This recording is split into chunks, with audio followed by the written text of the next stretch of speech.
بسم اللہ الرحمن الرحیم نحمدہ ونصلی علی رسولہ الکریم وعلی آلہ وصحبہ اجمعین اما بعد اعوذ باللہ من الشیطان الرجیم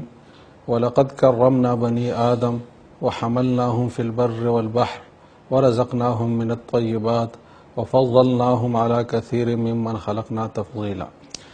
گرامی قدر ناظرین، آج کی مختصر گفتگو کا موضوع ہے رسول اللہ صلی اللہ علیہ وسلم اور انسانی حقوق۔ ناظرین، سب سے پہلے تو یہ بات ہمیں سمجھنی ہے کہ انسانی حقوق یہ اسلام اور اسلام کے نظام کا وہ حصہ ہے جس کو بنیادی عقائد کا درجہ حاصل ہے۔ اسلام کے جو اصل الاصول اور جو بنیادی باتیں ہیں اور جو بنیادی احکام شریعت نے دیے ہیں، ان بنیادی احکام میں اور جو سٹریم لائن کی ہدایات ہے شریعت کی، اس میں یہ بات شامل ہے، جیسے کہ میں نے سورۃ اسراء کے آیت نمبر 70 آپ کے سامنے تلاوت کی ہے، جس میں اللہ تعالیٰ فرماتے ہیں کہ ہم نے بنی آدم، یعنی آدم کی اولاد، خواہ وہ مسلمان ہو، غیر مسلم ہو، کچھ بھی ہو، کوئی بھی حیثیت اس کی ہو، اس کو ہم نے عزت دی ہے، اور وَفَضَّلْنَاهُمْ عَلَى كَثِيرٍ مِّمَّنْ خَلَقْنَا تَفْضِيلًا، باقی مخلوقات پر اس کو فضیلت دی ہے۔ تو انسانی حقوق اور انسان کی جو کرامت اور عزت، شرافت اور احترام ہے، یہ اسلام کے بنیادی عقائد میں شامل ہے۔ اس انسانی ناموس کی حفاظت کو رسول اللہ صلی اللہ علیہ وسلم نے جو اسلام کے بنیادی عملی احکام ہیں، ان بنیادی احکام میں حصہ دیا ہے۔ ان احکام میں صرف یہ نہیں ہے کہ ایک خاص جہت سے بات ہوئی ہے، بلکہ ایک ہمگیر نظام شریعت نے ہمیں دیا ہے، جس میں ایک انسان کے دوسرے کے اوپر معاشرتی حقوق بھی ہے، معاشی حقوق بھی ہے، دین اور عقیدہ کی حریت اور آزادی کے حوالے سے حقوق بھی ہے، اس کے عزت و ناموس کی حفاظت کے حوالے سے حقوق بھی ہے، جو آپس کے انسانی رشتے ہیں ان کا پاس رکھنا اور صلہ رحمی رکھنے کے حوالے سے اصول بھی ہے۔ تو ایک جامع پورا پیکج ہمیں شریعت نے عقیدے کے لحاظ سے بھی دیا ہے، اور پھر عملی شکل کے لحاظ سے بھی مختلف صورتیں دی ہے کہ ایک رشتے کی اور ایک انسان کی عزت کی اور احترام کی اور انسانیت کی اور شرافت کا پاس کیسے رکھا جا سکتا ہے اور کیسے رکھا جاتا ہے۔ تو الحمدللہ دین اسلام اس حوالے سے ایک جامع نظام پیش کرتا ہے، اور یہ ایسا نظام ہے جس میں کسی مسلم غیر مسلم کا فرق بھی نہیں ہے، کسی رنگ و نسل کی قید نہیں ہے، کسی زمان و مکان کی کوئی قید نہیں ہے، کسی حاکم اور محکوم کا کوئی فرق اور امتیاز اس میں نہیں ہے، کسی کالے اور گورے کا کوئی فرق اس میں نہیں ہے۔ سب کے ساتھ یکسانیت کا معاملہ اس نظام میں ہے، اور یہ معاملہ کسی عارضی حل اور عارضی طور پر نہیں ہے خاص زمان و مکان کے ساتھ، بلکہ یہ تا قیامت ہے، ابدی ہے، ہمیشہ کے لیے ہے۔ اور سب سے بڑی بات یہ ہے کہ اسلام نے انسان کے وہ حقوق بیان کیے ہیں جو انسان کی فطرت کا تقاضا ہے، جو انسان خود چاہتا ہے کہ اس کی یہ حقوق ہو، کیونکہ انسانی فطرت کو اللہ جیسے سمجھ سکتے ہیں، جو خالق و رازق ہے اس انسان کا، اس کو پیدا کرنے والا ہے، اس کو وجود میں لانے والا ہے، اس کے وجود کو برقرار رکھنے والا ہے، تو وہ جس طرح انسان کی فطرت کو سمجھ سکتا ہے، کسی انسان کے بس میں نہیں ہے کہ خالق کی طرح فطرت انسانیہ کو سمجھ کر اس کے مطابق انسانی حقوق واضح کرے اور اس کو بتائے۔ رسول اللہ صلی اللہ علیہ وسلم کی عملی زندگی میں جس خوبصورتی سے قرآن کے اس اصول پر عمل ہوا ہے، اس کے چند نمونے میں آپ کے سامنے پیش کرتا ہوں۔ سب سے بہت بڑی اور مستند اور ایک جامع دستاویز جو اسلامی تعلیمات میں انسانی حقوق کے حوالے سے ہے، وہ حجۃ الوداع کا خطبہ ہے، جس میں رسول اللہ صلی اللہ علیہ وسلم نے انسان کے 3 بڑے حقوق، اور انسان کی یہ 3 ہی حقوق ہے کہ اس کی جان محفوظ ہو، اس کے مال محفوظ ہو، اس کی عزت محفوظ اور ناموس محفوظ ہو۔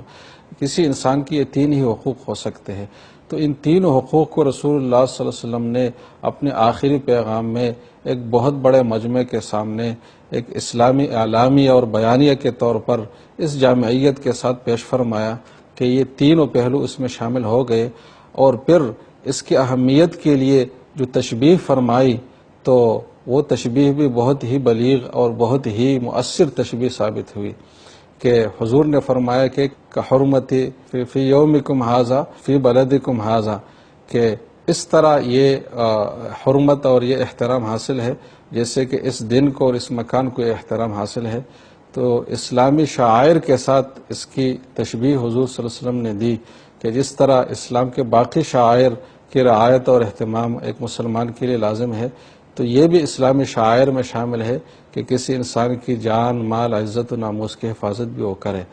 تو اسلام نے اس کو شعائر اسلام، یعنی اسلام کے نمایاں احکام، جو علامتی احکام جو ایک مسلمان کے مسلمان ہونے کی دلیل ہوتی ہے، وہ ان احکام میں اس چیز کو جگہ دی ہے۔ تو یہ بہت بڑی فضیلت اور اہمیت کی بات ہے۔ اور ایک دوسری روایت میں رسول اللہ صلی اللہ علیہ وسلم نے فرمایا ہے کہ کسی انسان کے لیے جو بڑے بڑے گناہ ہو سکتے ہیں تو اللہ کے ساتھ شرک کے، اور اس شرک کے بعد حضور نے فرمایا وقتل النفس، کہ کسی کا بے جا اور بغیر کسی جواز کے قتل کیا جائے۔ تو عقیدے کے ساتھ اس عمل کا تذکرہ حضور صلی اللہ علیہ وسلم نے فرمایا۔ اور سب سے بڑی بات یہ ہے کہ شریعت نے انسان کو بھی یہ اختیار نہیں دیا، کہ کسی انسان کو یہ اختیار نہیں دیا کہ وہ خود اپنے حق کی خلاف ورزی کرے اور خود جو ہے نا وہ اپنی بے احترامی کریں۔ چنانچہ خودکشی کو شریعت میں حرام قرار دیا گیا ہے، اور اس کے لیے بہت بڑی سخت سزا بیان ہوئی ہے کہ آخرت میں وہ آدمی اسی طرح کرتا رہے گا مسلسل جس طرح اس نے اپنے آپ کو اس دنیا میں مارا تھا۔ تو یہ خودکشی کو اس لیے ناجائز کہا گیا اور قرار دیا گیا کہ یہ انسان کے احترام کے منافی ہے، انسان کے شرافت کے منافی ہے کہ اس کی جان کو کسی کمزور نفسیات اور کمزور عقائد اور کمزور حالات کی روح سے کسی کی جان، وہ اپنی جان لے لے۔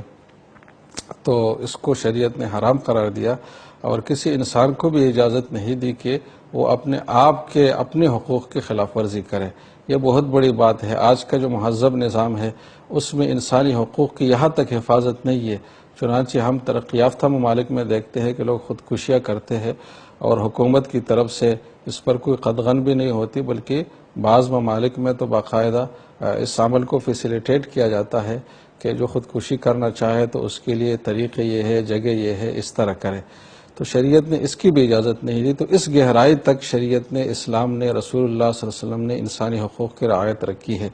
حضرت ہشام ابن حکیم کی روایت ہے، رسول اللہ صلی اللہ علیہ وسلم کا ارشاد ہے کہ ان اللہ یعذب الذین یعذبون الناس فی الدنیا، کہ جو لوگ دنیا میں انسانوں کو عذاب میں، تکلیف میں، مصیبت میں، اذیت میں ڈالتے ہیں تو اللہ تعالیٰ ان کا بدلہ ضرور اس شخص سے لے گا۔ اللہ کے اپنے حقوق تو معاف ہو سکتے ہیں، لیکن کسی انسان کا حق اللہ تعالیٰ اپنی طرف سے معاف نہیں فرمائیں گے جب تک اس انسان کی طرف سے اس کی معافی نہ ہو۔ اور سب سے بڑی بات، ایک اصولی بات جو رسول اللہ صلی اللہ علیہ وسلم نے اپنے پیغامات میں بیان فرمائی ہے کہ ایھا الناس ان اباکم واحد و ان ربکم واحد کلکم لآدم وکلکم من تراب ان اکرمکم عند اللہ اتقاکم ولیس لعربی فضل علی عجمی الا بالتقوی، کہ سب آدم کی اولاد ہے اور کسی کو کسی پر کوئی فضیلت نہیں ہے مگر تقوی اور اللہ تعالیٰ کے قریب ہونے کی حیثیت سے، کہ جو اللہ کا جتنا قریب ہوگا، ظاہر ہے کہ قریب جب ہی ہوگا جب وہ اللہ کے مخلوق کا حق ادا کرے، انسانی حقوق کی رعایت اور احترام رکھے۔ تو جو اس میں جتنا آگے ہوگا، اس حوالے سے تو ایک دوسرے سے فضیلت حاصل کی جا سکتی ہے، لیکن اس کے علاوہ رنگ و نسل اور کسی بھی عنصر کی وجہ سے کسی ایک انسان کو دوسرے پر فضیلت نہیں ہو سکتی۔ اور ایک واقعہ مجھے یاد آیا کہ حضرت ابو موسیٰ اشعری نے حضرت بلال رضی اللہ عنہ کو جب کوئی ایسی بات کی تھی جو ان کی والدہ کے احترام کے خلاف تھی کہ تم اس عورت کا بیٹا ہے، تو اس پر حضرت ابو موسیٰ اشعری سے رسول اللہ صلی اللہ علیہ وسلم نے بار بار اعراض فرمایا اور ان سے ناراضی کا اظہار فرمایا، اور ان کو فرمایا کہ انت الذی تعیرہ بامہ، کہ تو ہی وہ شخص ہے کہ جو اس کو ماں کے ذریعے سے شرم دلاتا ہے کہ تمہاری ماں ایسی ہے ویسی ہے۔ تو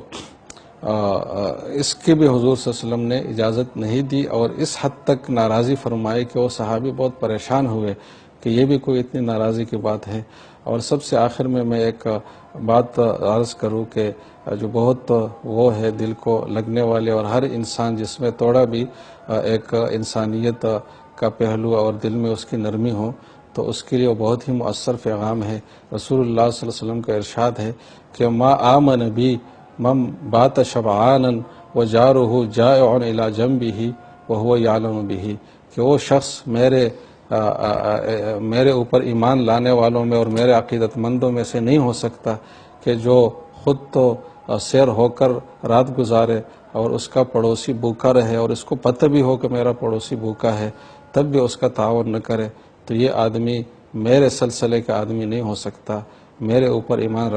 رکھنے والا نہیں ہو سکتا۔ تو اتنی بڑی بات حضور صلی اللہ علیہ وسلم نے اس پر فرمائی ہے۔ اس سے ہمیں اندازہ ہوتا ہے کہ شریعت نے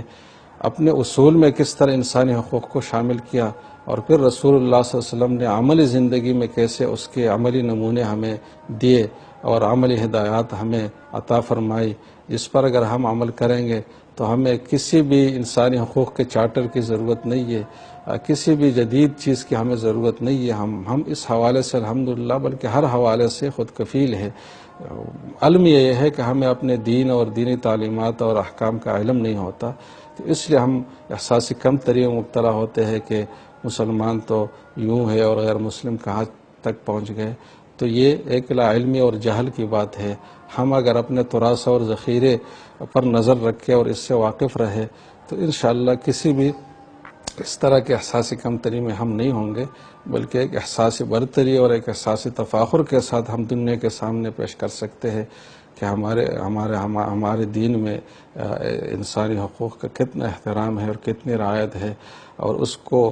ہم جہت اور ہر پہلو سے کیسے محفوظ بنایا گیا ہے۔ تو مزید تفصیل کی گنجائش نہیں ہے، اسی پر میں اکتفا کرتا ہوں۔ اللہ تعالی ہم سب کو عمل کی توفیق عطا فرمائے۔ وآخر دعوانا الحمدللہ رب العالمین۔